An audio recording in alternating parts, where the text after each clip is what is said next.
The first guest of the evening is truly a poet. He's an artist. He is a friend and an inspiration to anyone who has ever played the guitar or tried to write poetry. Would you please welcome Gordon Lightfoot?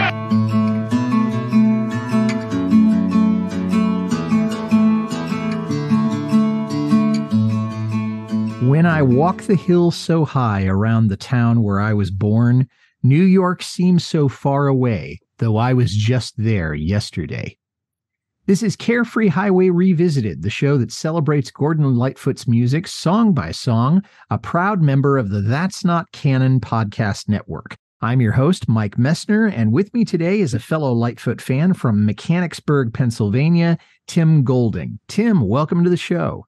Thanks, Mike. Good to be with you. All right. How did you first get into Gordon Lightfoot's music? My dad. He became a fan of Gord's in the 60s. I think he became aware of him through Peter, Paul, and Mary recording Gord's songs and Ian and Sylvia. So I can recall growing up on the weekends, my dad has always taken pride in having a very good stereo and having a turntable. And he had a couple of Gord's albums, specifically the Gord's Gold double album and Summertime Dream. And I can remember waking up on the weekends hearing Gordon Lightfoot. My dad's downstairs making breakfast. So that was probably the first time I became aware of him. I didn't really start to get into his music until I entered my teen years. But my first awareness was through my father when I was little. So your dad kind of planted the seed and then you got it watered a little later on, huh? That's right. That's right. Fantastic. What do you like about Gordon's music? For me, it's the whole package. It's the voice, it's the melody, the use of his chords in his songs. I'm not a musician of any type, but there's just something about the mood that he sets in the songs. Like I said, it's the complete package. It all comes together, and it's just something that's very evocative and stirs your emotions. Yeah, well said. Evocative for me of nature, of affairs of the heart, of the scenery that he paints, of domestic situations. I mean, everything. He does such a great job with so few words because songwriters have to do that in a way that nobody else can do because they have music to think about. I don't think even poets have the kind of restrictions on them that songwriters do. Yeah. What about seeing Lightfoot perform? What have your experiences been with that? Yeah, I went back and I looked. I've seen him 13 times. I'm 44 years old. So the first time I saw him was 1995. And then I saw him another 12 times up until 2022. I saw him 2 times in 2022 on his final tour and saw him at Massey Hall in 2006. My wife and I, she was very pregnant with our first child. We flew up to Toronto and spent a weekend up there and saw him at, the House of Gord in Massey Hall, which was a real thrill. Ronnie Hawkins was in the audience that night. The Prime Minister of Canada was there. I mean, it was really something, wow, to see him in his real element, where everybody said, if you ever get a chance, you got to see Gord at Massey Hall. And I was lucky enough that I did. Yeah, 13 times. And then there were another 2 times over that span of years where there were shows that were scheduled, but when he became ill with his aneurysm in 2002, one of the shows that I was going to go see got canceled. And there was one that was canceled due to a thunderstorm. It was an outdoor concert. And those are disappointing times. We wish we could have seen him those 2 times, but there were good reasons why we couldn't. Yeah. I mean, this was not some greedy manager or something had a beef with Lightfoot or a beef with the venue. It was one of those things, 2 of those things, really kind of unavoidable from what you're saying. Did you ever get a chance to meet the man? I did. I was lucky enough, mostly in the early years of going to shows. We would wait outside after the concert. I also became a collector of his memorabilia, when I got into my teen years and started making some money and started buying things. So I've got a room in my house that's covered with Gordon Lightfoot posters and pictures, promotional pictures. I would take those with me. And he was always very good if you waited outside and if you were willing to wait long enough. Eventually he would come out and he would dutifully sign a number of things for you. We would take pictures. We would talk. He was very good with the fans.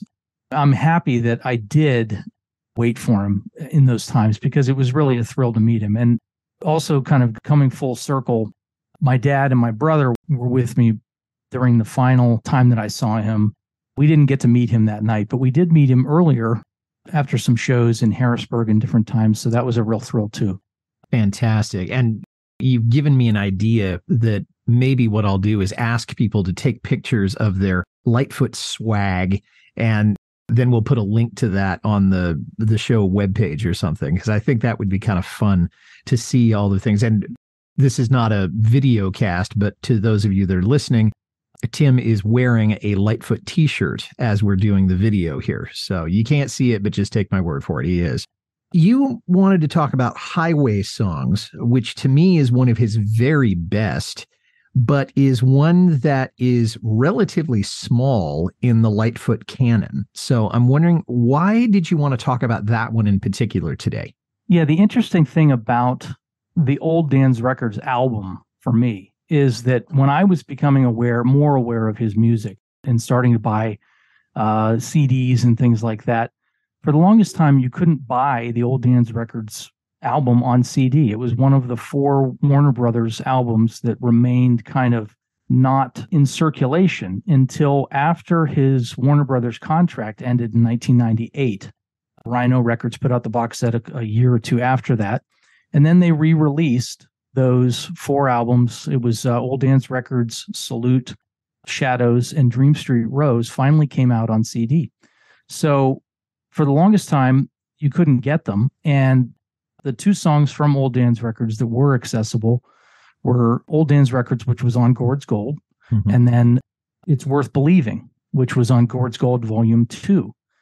And those songs, were the only 2 that you could get. So I was lucky enough in the late 90s to get a vinyl copy of Old Dan's Records. Found it in a record store in Squirrel Hill, Pennsylvania, outside Pittsburgh, where I grew up.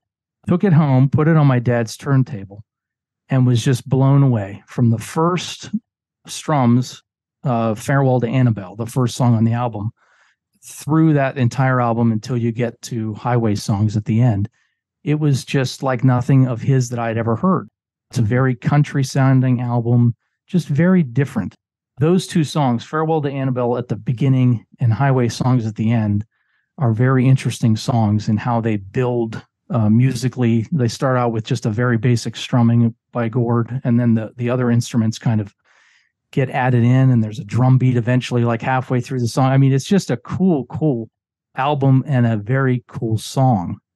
Old Dan's Records, the album, is, in my mind, one of his best, and it was strange to me why it wasn't available for so long. But once it did become available, I was really happy. Yeah, I thought about that also. And the thing that stuck out to me when I was doing a little bit of research on this is that the record itself was not as successful as Don Quixote had been. I mean, it still charted. We'll talk about the specifics of that a little bit later. But it was a kind of a step down in terms of chart success from Don Quixote. Now, of course, Sundown is going to come and knock everybody out of the park. I don't know if it was reviewed badly. I haven't looked at the reviews of his albums in a little while, but the album itself just didn't have as much chart success, except, of course, in Canada. And we'll talk about that. I think for me, you kind of gave a broader answer about why you liked it. And the thing that just got me was that the chord progression was just amazing. This folky, engaging, minor changes, minor seconds, minor thirds. And it's also one of the few songs where he overtly mentions Canada. I mean, he talks about Canadian landscapes a lot. And he's talked about Canadian history, Canadian Railroad Trilogy, other things. But this is one of the few that I've heard where he actually says Canadian. I mean, he comes right out and says it. And I think there's a little bit of healthy nationalism for that. I think it was great when I first heard it because I was giving a final exam at the college where I was working at the time. And it was an early morning thing. So I got done about 9:30 in the morning and I hadn't had anything to eat yet. So I said, okay, well, I'll drive over the coast and get some breakfast. And this song popped up on Sirius XM and I loved it. And I didn't catch the name of the song. And so it was not until years later that I heard that again and say, that's where I heard that. And that's that song. Oh, great. And then, of course, when you said you wanted to talk about it, I thought, oh my gosh, this is fantastic. Do you have any particular anecdotes about the song, or, like a time when you played it or when it came on the radio that, was just perfect, or that a memory you associate with it? Yeah, to me, you mentioned the Canadianness of it, and it's very true. He's very overtly Canadian in the lyrics. And the interesting thing about that album was it was the first album, aside from Sunday Concert, where he recorded in Canada. So it was the first time he recorded a studio album in Canada with a bunch of Canadian players. Oh, and okay. I think it was maybe influencing his mood, influencing his songwriting. You touched on the kind of the commercial side of it. And I think he had the great success with If You Could Read My Mind, had a smash hit, had a high selling album. The next albums did fine. They did okay. Of course, they all sold well in Canada. But when you get to this album, the interesting thing is he put out 2 albums in the same year, 1972. He put out Don Quixote at the beginning and Old Dan's Records later on at the end of the year. And I think there's something to the fact that he was recording in Canada for the first time with a bunch of Canadian players. And I think it really influenced the feel of this album more than any other up until that point, at least. But for me to listen to it, I love listening to it on a road trip. I'm not Canadian. I don't live in Canada, but it makes you think about home and think about the warm feelings of home. So it's an interesting song in that respect. So it evokes home for you, and you would want to listen to it on the road, as would I. I mean, that would be my ideal. Although I don't know if I would be driving home or driving away from home while I was listening to it. And I think I would want to be, despite the fact that it talks about the blue Canadian sky, I would want to listen to this on a cloudy day or on a fog bank or something like that, just because maybe it inspired, hey, you're driving through this now, but the sun is coming. Maybe give me something to shoot for in some weird sort of way. We'll be right back to our conversation with Tim Golding about highway songs. But first, a word from a podcast partner or two. Hey, I just wanted to take a second to tell you about my latest podcast discovery. Firebreathing Kittens is an actual play one-shot podcast that plays various tabletop role-playing games with a season-long plot. Because there's a beginning and an end to each week's story, you can start at any episode. Yeah, you won't miss a thing. Every week has a different combination of 4 from the same rotating cast of people. Join Firebreathing Kittens as they solve detective mysteries, attempt comedic banter, and enjoy friendship. That's Firebreathing Kittens podcast. Check it out.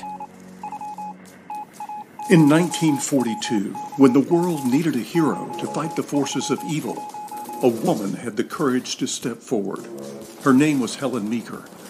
Her adventures took her across the United States and behind the lines of both the European and Pacific fronts. President Franklin Roosevelt trusted her judgment. Adolf Hitler put a price on her head. And in the face of overwhelming odds, she battled through everything that was thrown at her, dodged death countless times, and challenged the most diabolical figures in history. The star of more than 20 novels, Helen Meeker proved her grit and determination time and time again. And now the Long Highway Players bring the book series to life on the airways. These exciting dramas will place you in the middle of the action, immerse you in riveting drama, plunge you into unimagined intrigue, and confound you with dark mysteries, while giving you the opportunity to live adventures in a time when the fate of the world hung in the balance. Enjoy the exploits of Helen Meeker and follow author Ace Collins's In the President's Service series on That's Not Canon Podcast Network. Let's talk a little bit about the genesis of it. I could not find a single thing in Nicholas Jennings' biography of Lightfoot. And as a matter of fact, it said highway songs and then comma, and then there's nothing there. So I think it may have been a misprint from the publisher. But I did get a little bit from the songbook liner notes. And what it said was, and I'm quoting directly, I used to travel back and forth between New York and Toronto all the time, and I just wanted to write something about getting back on Canadian soil. I always feel good when I get back here. I really do. And the lyrics kind of speak for themselves as far as his affection and his affinity for Canada. So I don't know if you have any other information about how the song got written. That was all I could find. Yeah, I don't have anything more. I can only suspect that he was, again, writing songs for an album. I picture him sitting under a maple tree, that he mentions in the song, and kind of looking up and saying, "Oh, I'm really glad to be home. And I'm going to write a song about my travel and the fact that I love coming back home and being on Canadian soil." And that's my picture of how he probably wrote it, is that he was feeling good about home, wanted to write something about being there. And the fact that he spent a lot of his time by this point in his life, he was spending a lot more time on the road, mentions being in New York the day before.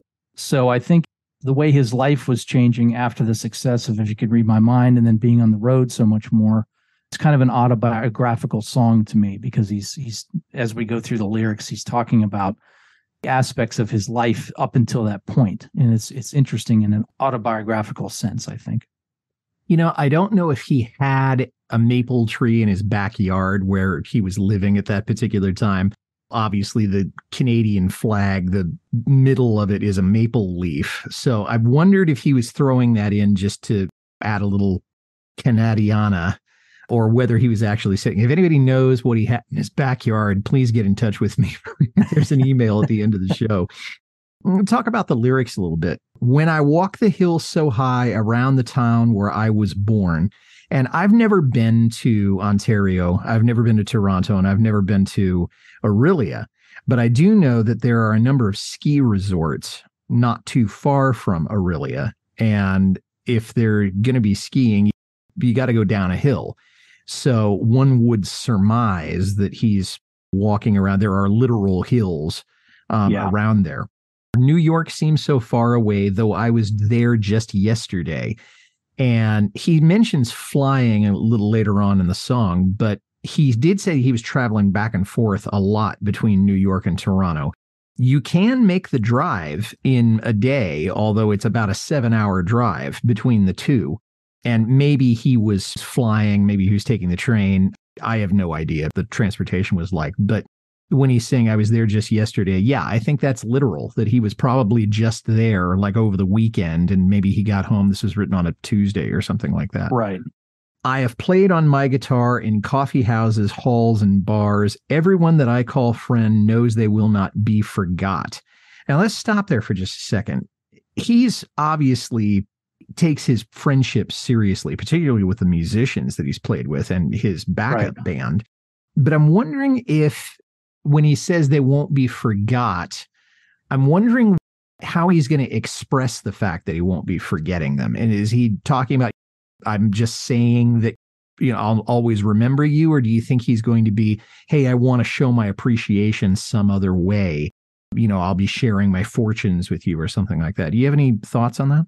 This is kind of where it gets into, he's tracking his career up to that point. He starts in coffee houses, he goes into bars, he's going in clubs, and now he's doing halls. So I think he's kind of talking about, look, I have this road of success, right? I'm achieving these great heights, but I'm not going to forget my friends, the people that are back home, the people that knew me before I was filling halls of people, So I think that's what I take from it, is that he's talking about, look, I'm in this successful position, but I'm not going to forget where I came from or who my friends are. Very, very cool interpretation. I absolutely agree with you that you think about it, there's a kind of a progression, although if it's a hall that's a concert hall, most bars are smaller than that.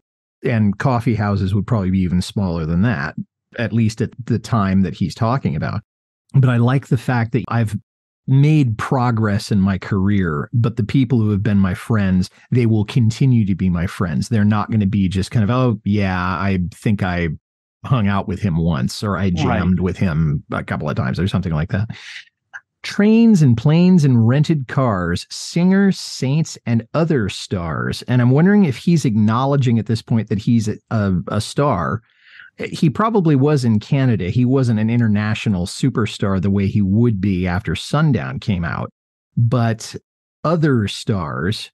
What's the context there, do you think? Well, that's a great line. I mean, he's again talking about, and I equate it back to, he has the level of success where he's becoming an international star after If You Could Read My Mind, right? Becomes a huge hit, and he's filling bigger places and starting to fly on planes a lot more.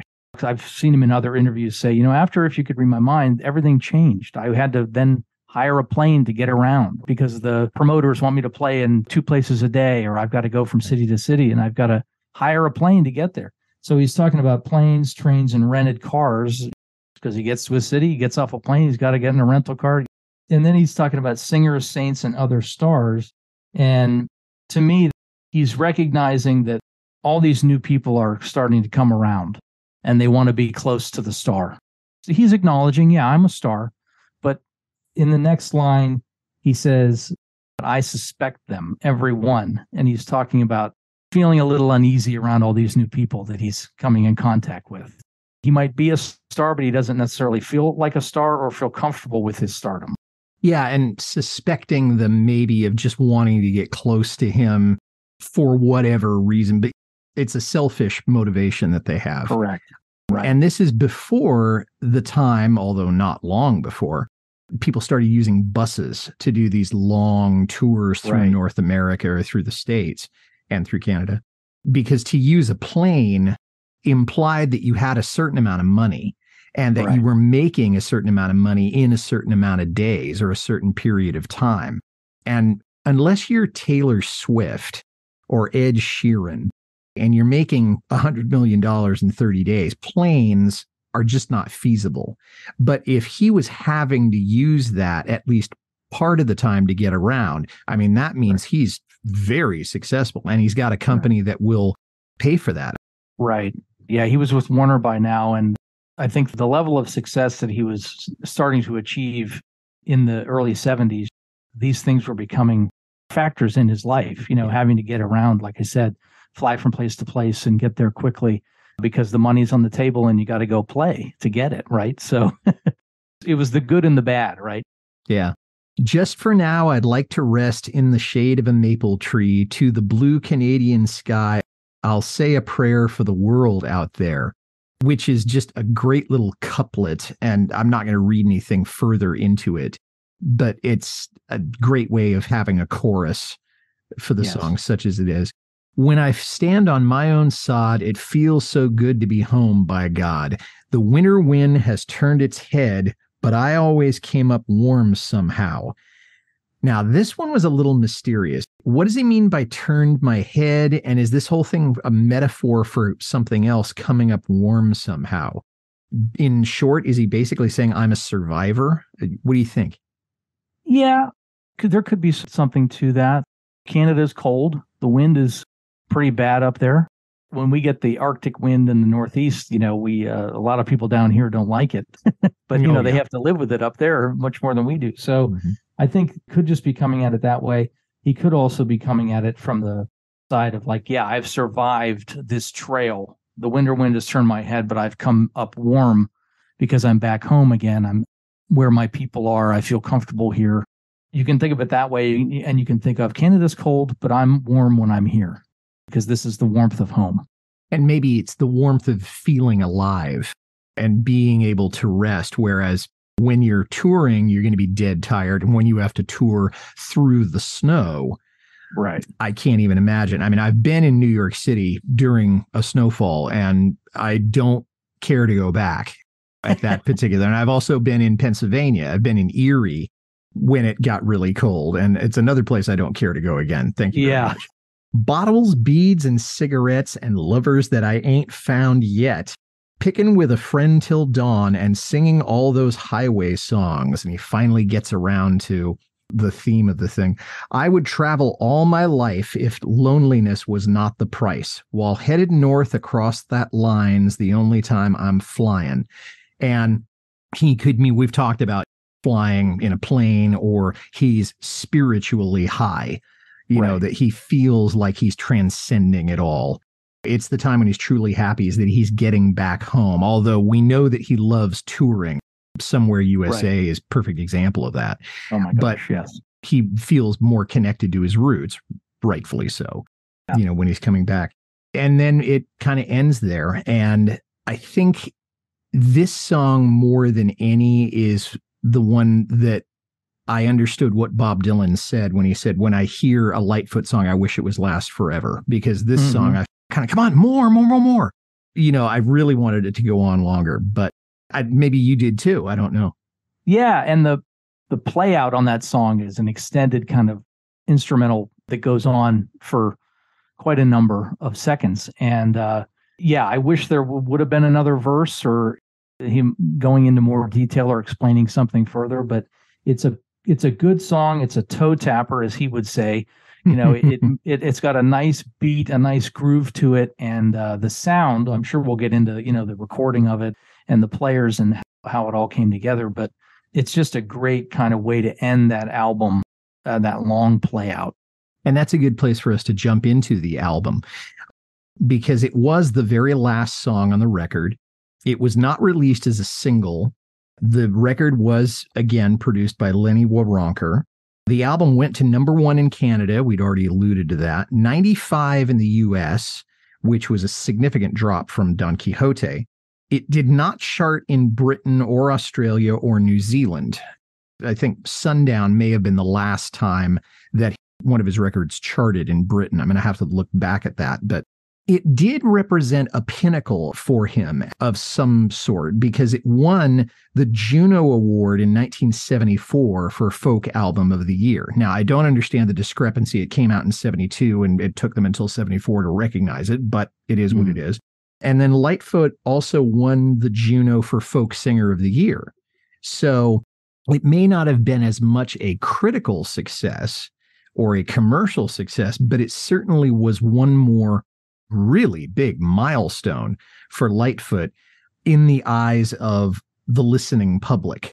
Yeah. And I think about his career as the momentum of it from the 60s when he's a songwriter getting known that way. And then he's producing albums, but they're not really commercially being very successful. And then he signs with Warner Brothers and he has the success with his first album. And then he has nice success with the follow-up albums too. And people are still recording his songs, and he's building a career and he's enjoying some success. But this album, like you said, commercially was probably a disappointment for him because it didn't do as well as the prior album. But I think of it as building his sound towards Sundown, right? He's building every album in the early 70s is kind of a difference. And I think he's reaching, he's trying different things. This album is more country tinged.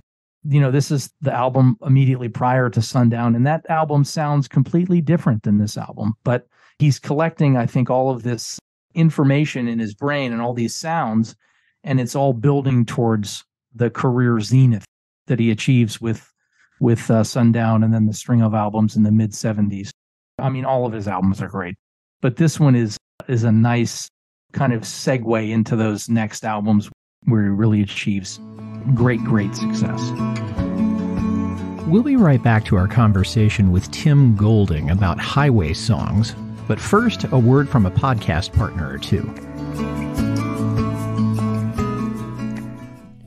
Hi, this is Audie Martello, the host of the Mostly Folk podcast, a 60-minute foray into the music we all love.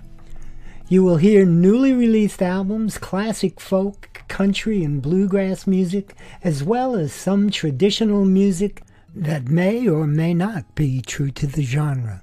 Sometimes irreverent, often opinionated, but always entertaining. You may even hear a radio magic trick every so often, as well as numerous interviews via Zoom and telephone with established as well as indie artists. Mostly Folk is available wherever you listen to podcasts, and always at mostlyfolk.org. The American West is a place of lore and legend, of triumphs and tragedies. No one can tell the true stories of the West better than author Rick Steber, and now there's a podcast showcasing his work. It's called Writing the West, and every episode will feature his short stories and his poetry. If you want to know the true stories of cowboys, pioneers, miners, and Native Americans, this 15-minute podcast is for you. Riding the West is available on Spotify, Audible, Podbean, or wherever you get your listening matter. That's Riding the West, the work of Rick Stever. You mentioned the fact that he's kind of trying new things, new emphases. And Dylan was doing the same kind of thing just a couple of years earlier. I mean, he went from folk to rock to country and then back to rock. And then later in the 70s, he'll get into gospel. And Right. I'm not prepared to say that Lightfoot looked at Dylan and said, okay, well, if he can explore his chops, then I can explore my chops the same way. But he certainly was doing stuff that he hadn't necessarily done before. And then Sundown is going to be something else again. And that kind of brings us to the personnel who played on this. You have the usual suspects, which is Gordon, Red, Terry, Rick, and Barry Keane. Dave Brown also played some percussion on the album. The Good Brothers, who are going to be playing a lot on Summer Side of Life, got involved with this, Bruce and Larry, and they also play on Redwood Hill, which I talked about last season or the season before. Nick DeCaro gets my award for having the best contribution to this particular song. We'll talk about him in a second or two. And then Ollie Strong played steel guitar because Pee-wee apparently had not appeared in the movie, so to speak, at that point. So a lot of very powerful players, which brings us to the next question, Tim, which is, what is your favorite musical part of the song? The auto harp.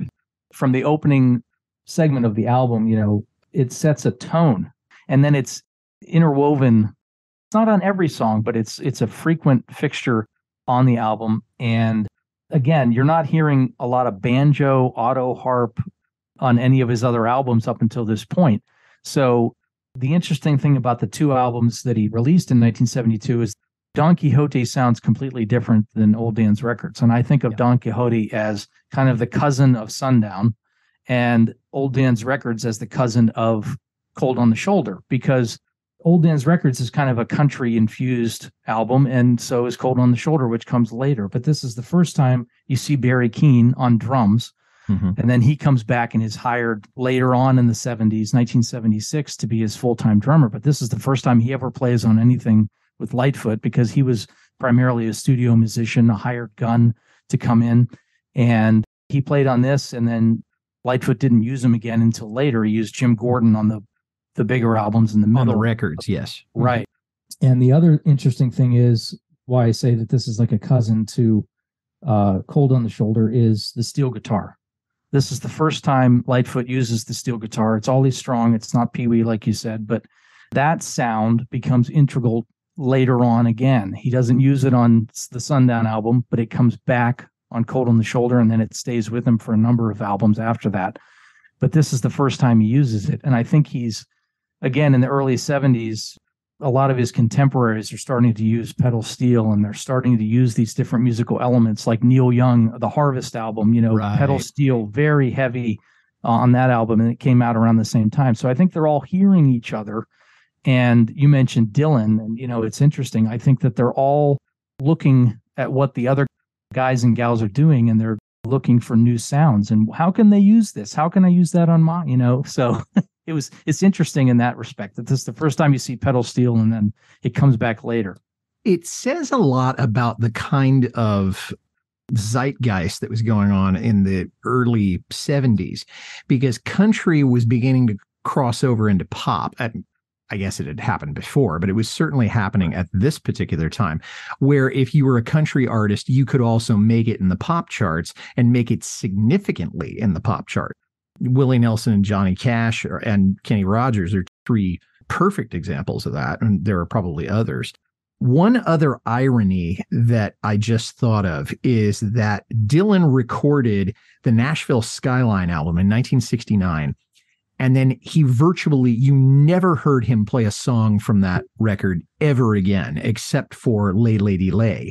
The rest of it is hardly any other performances live of I Threw It All Away, or Tonight I'll Be Staying Here With You, or Girl from the North Country. Just almost nothing. Now, why am I mentioning this? Is because apparently Lightfoot never played Highway songs in concert. Not once. And okay, it wasn't a single, but I think it was a perfect. I mean, you said it was a toe tapper. I'm sure the audience would have loved it.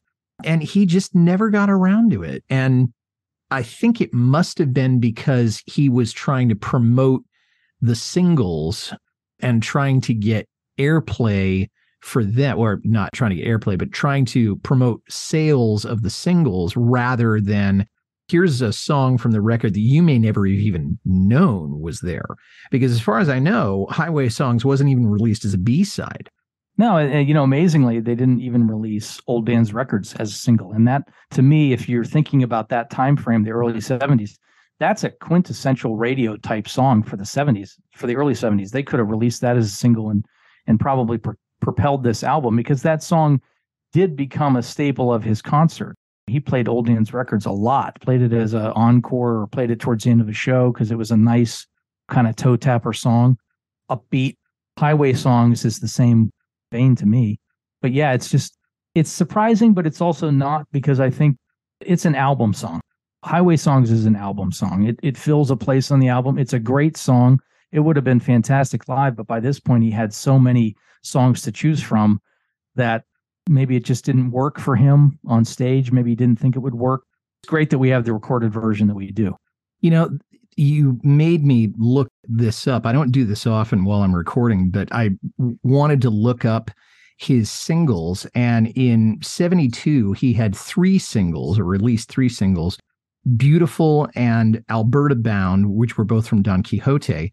You Are What I Am was released as a single. 73, also from Old Dan's Records, was Can't Depend on Love. And I don't have the B-sides of those, but it is an album song, but who knows what the company was thinking at that particular time, and because they didn't put it out as a single and they didn't put it out as a B-side. I would have made a different choice, and I think you would have too, but it is what it is. And we're now way too late to do any Monday morning quarterbacking on that, I guess. That's right. Interesting also is that apparently no one has ever officially covered this song on a record. And I'm not talking about people who decide to sit down in front of a computer and play something and upload it to YouTube. Maybe somebody has done that. But as far as official Lightfoot covers, I can't find any of this one. So number one, have you found any? And number two, is there someone that you would like to hear try this song? Or is it one of those that, nope, Lightfoot did it, nobody else touches it? I did not find anybody else that recorded it beyond, like you said, people that recorded at home and then put it out on the internet. And there's some great versions out there, of course, of all of Gordon's songs by fans.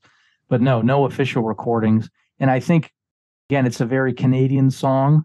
It would be great if there was a great artist from Canada that could pick it up and put it out today.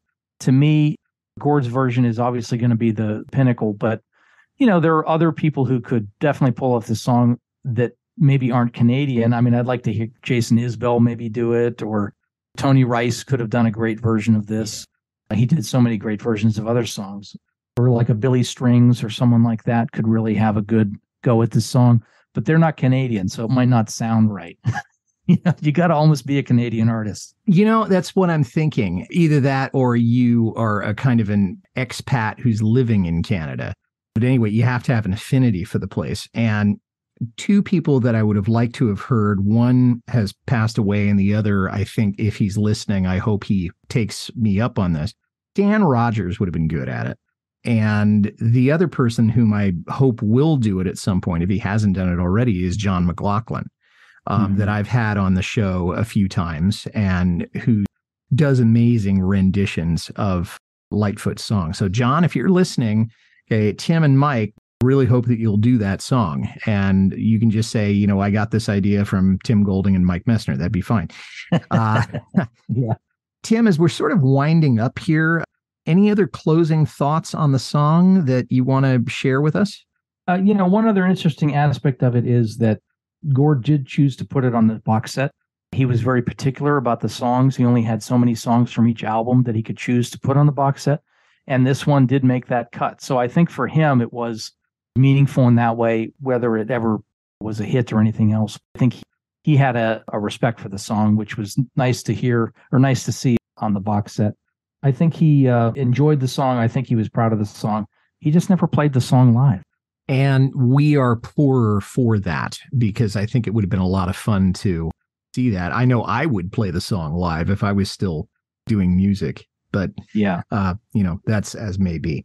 Tim Golding, great to talk with you about this. This is another really undervalued gem of a tune that we're talking about here. So thank you so much for being on the podcast. I hope to have you on again real soon. Thanks very much, Mike. I appreciate it. It was a lot of fun. And thanks for listening, everybody. If you like this well enough to listen to the whole thing, tell somebody about it. Carefree Highway Revisited is on Apple, Spotify, Acast, or wherever you get your listening matter. Our website is www.lightfootpodcast.com. I'd like to make a special request for you to visit my Patreon page. I love this show so much, and I want to keep it going, and you're in a position to help. Please head over to www.patreon.com/Carefree Highway Revisited. $1 or $2 a month is all I ask. You can reach me, Mike Messner, at teachermike72@gmail.com. Well, my next episode is going to feature my guest Clover Cameron, and she and I will be discussing the song Walls from Lightfoot's second album, The Way I Feel, and that episode will be coming out at the end of September 2023. Until then, for Tim Golding, this is Mike Messner reminding you, run for the roses, but don't forget to stop and smell them. We'll see you next time.